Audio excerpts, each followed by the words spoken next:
In a world full of high-performance sports cars, there are two who live rent-free in my head. Yes, the Porsche 911 and the Mercedes AMG GT. I often find myself dreaming, researching, and even running figures on how I may afford one. Besides not being able to afford more than a fancy dinner, I still can't decide which of the two I would purchase if the opportunity ever came. And just like that, when I decided what t-shirt I was gonna buy,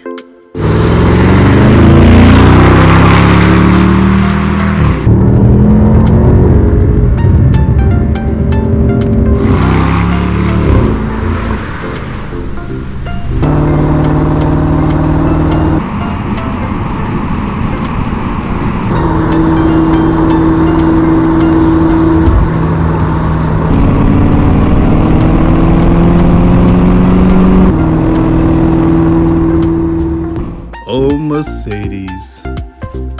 All right, welcome back to the channel. Like, subscribe. Let's get to it. When the GT series went on sale in 2015, it had a tall task.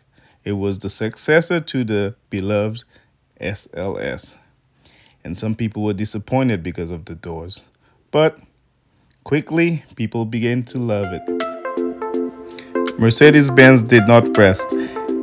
In addition to the base GT, there was the GTS, the GTC convertible, and the GTC Coupe, which was a wider body.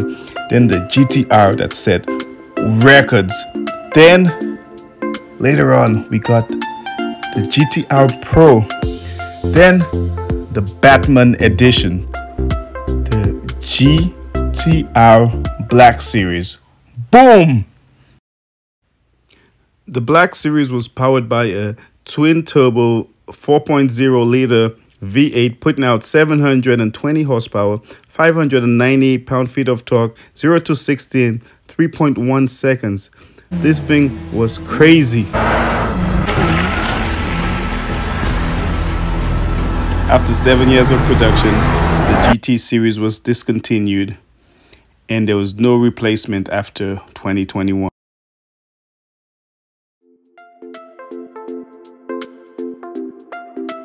August 18th, 2023, Mercedes has a press release that we're getting a 2024 Mercedes G Coupe.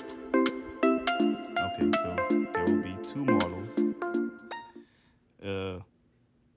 GT 55 and there'll be a GT 63, and you could pause this and read the details, but I'm excited. It's gonna be 0 to 60 in 3.1 seconds and so much good stuff. So just go ahead, feel free, pause this, you could read. I'm just covering some of the stuff here.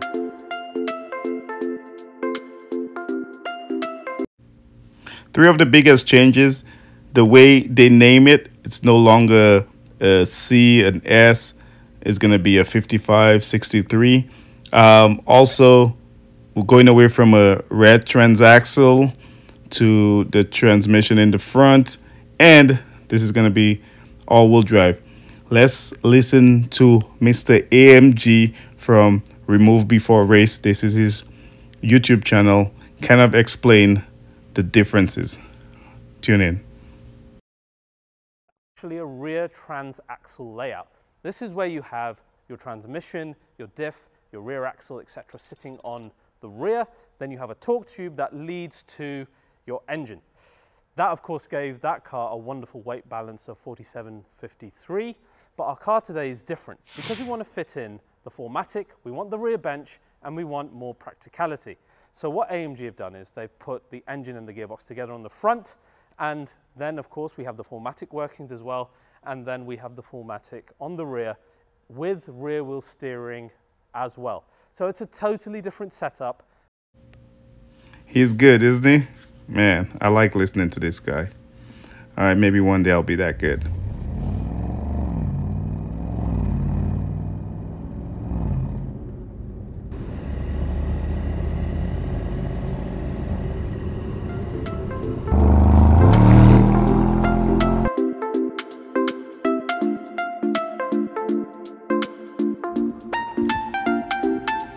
The front is so much more aggressive. I like those headlights. The front chin, the aerodynamics. It has active aero, but you could opt for that fixed wing on the back. This thing sounds amazing. It looks great. The 2+2 seating is gonna bring a lot of people looking at that car, because before it was only a 2-seater. So it's like, okay, maybe I want to take the kids for a ride. So I think these are gonna sell even more.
Take a look at our power figures here.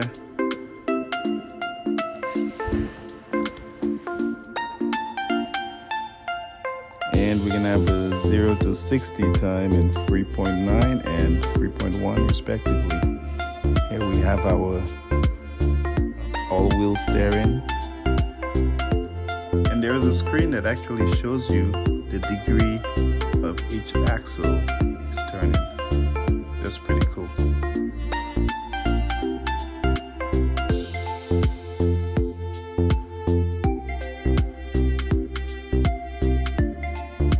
Over on the interior, you can see the layout is typical Mercedes. You know, the new S-Class have that huge screen as your center console, and I like the angle it's at. This one got the Burmester audio system.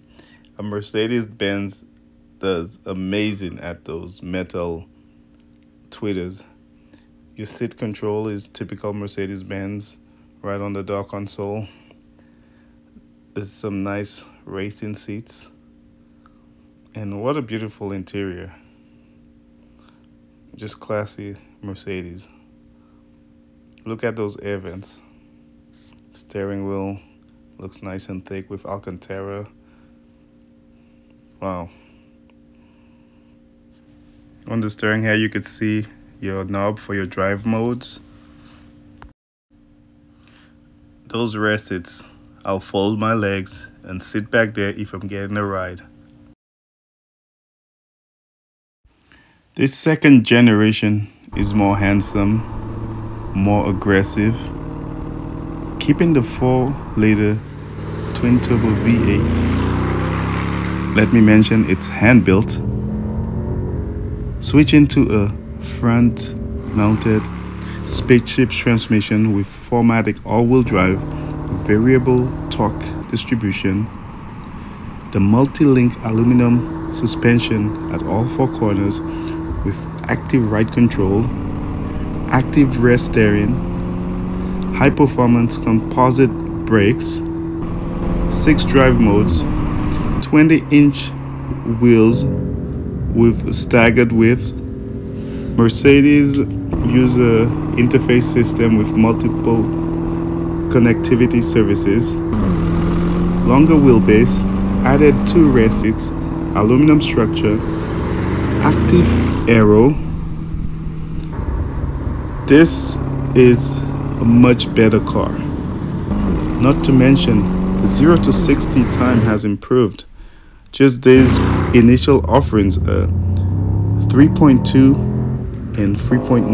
I think the prices are estimated to be starting at 125 to 175. I think that's competitive with Porsche and some other cars.